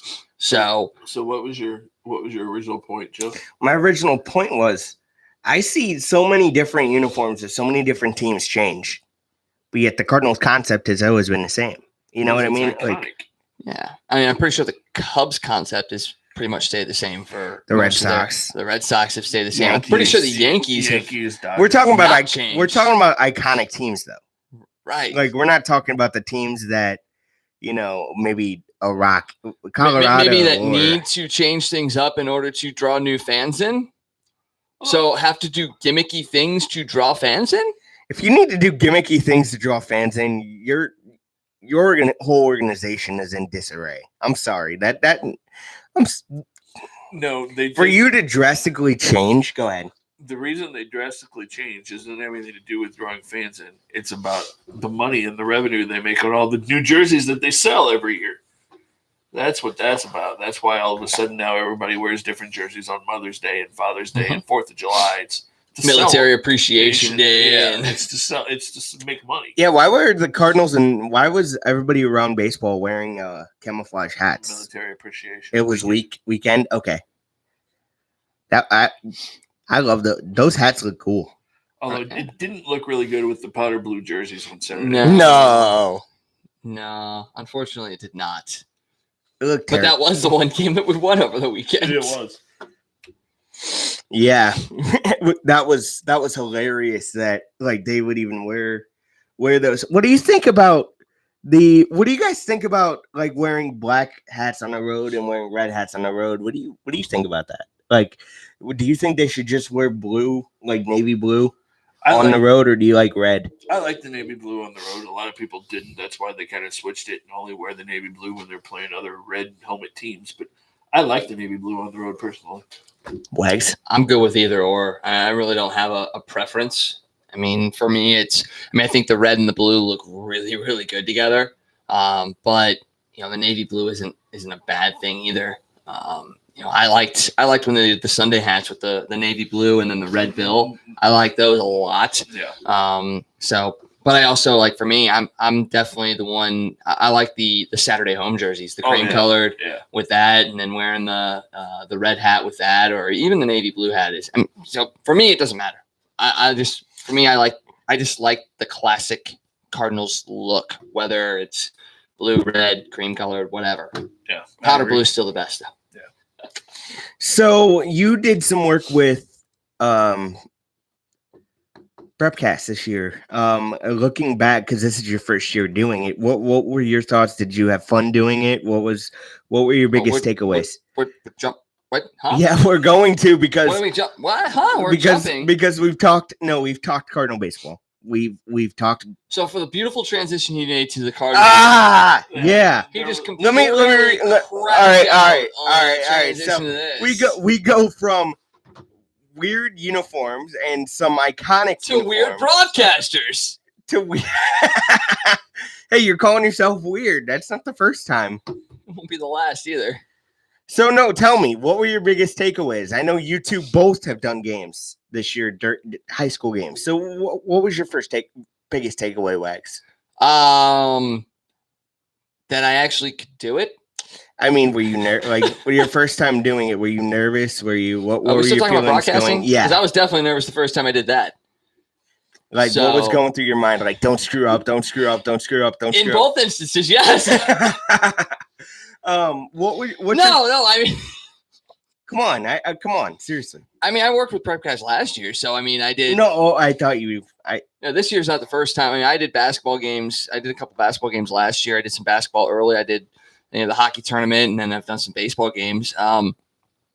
Just getting into the rhythm and the flow of different events is a big takeaway. Hockey is one thing, basketball is another thing, baseball is a completely other thing. So yeah, it's just being able to jump into the flow and know, working with a partner and knowing what their tendencies are, and kind of being able to play off of each other. I've been lucky in the sense that everybody I've worked with has been pretty easygoing and very. It's quick to get used to what their tendencies are, so that you can jump in where you need to and hold back and let them share their view on it as well. So that's the biggest thing. Biggest takeaway is just being able to find a partner that you can work with, that you've got the good cohesive unit and know when to jump in. That's why I think Curbs and Chaser were so good, and even now that Joey Vitale has jumped in and kind of been pretty good with Curbs as well. That's the biggest thing for me. It's being able to find somebody that you can work well with, and then you can bounce off of each other, and it just seems to flow very, very well. Your sport is hockey, right? Doing games, it is. What was your favorite? Did you like doing you? You said that was your most comfortable doing. Yeah, I loved doing that tournament. It was I was definitely nervous going into it because I'd never called a hockey game, and then going to call games where you didn't know anybody. It's not like going to a Blues game and trying to call a Blues game and knowing at least half of the guys out there. Going and calling a game where you don't know anybody. Especially guys that didn't have names on their back. It was all just numbers. It was definitely nerve-wracking at first, but it was a lot of fun, and I had a lot of fun doing it. And as the tournament kind of went on, you got more comfortable, and you were able to just kind of get into a flow and a rhythm, and it worked very well. But I've done a couple baseball games, and like that a lot. I've done some basketball games and very much enjoyed that. I did a football game. Football is actually probably the toughest one to do. Why? Because the action is so quick, and then there's a lull, but then it's real quick again, and then there's a lull. It's actually so it's like difficult. 30 seconds of action and then 2 minutes. It's like Joe's sex life, essentially. Wow, I'm not even discussing that. See, now I'm different, man. I thought football was easier. Like, okay, so what you did games for a station out of where? Yeah, I did games all over the place. Did football, basketball, baseball, and each sport's different. Like what I said, basketball is kind of hard just because it's quick paced. Also, football was easiest for me, I guess, because I played more baseball and football. Those were the two easiest for me. But I enjoyed it. It is a totally different thing when you're doing a game where you don't know anybody, trying to figure out stats, looking all that stuff up and trying to pronounce people's names right and trying to remember. When it's a kid that you're never going to see again, trying to remember some of those names and stuff is difficult, but it's, it's a good experience for sure. Enjoyed every moment of all of it. I mean, I did games where, I was a little nervous doing my first basketball game. I remember doing my first basketball game for live stream, and it was Lift for Life or Hancock at Lift for Life. And I was doing play-by-play out. Me and Ray were the only two guys there. And I was so nervous. I think you could tell just watching that. Like, because, I really didn't, to be honest with you, watch a lot of basketball. You know what I mean? Oh, yeah. It's, not having played or watching it, it's definitely more difficult to call it. And the thing is, when I did my first baseball game, yes, there were, some kinks in there because, that was my first time doing it. And I had fun doing it, but I recently did a game at GCS where I was the color man, and apparently I found my spot. Cool. Where I'm there. But here's the thing, though. I don't know. I like doing both, but I'm more of a guy that, I like calling what's going on because, as I've told you, my idols, Buck, Shannon, McLaughlin, guys like that, Wilson, guys like that. It's just, it kind of sucks going and doing something. It's not like I don't want to do it.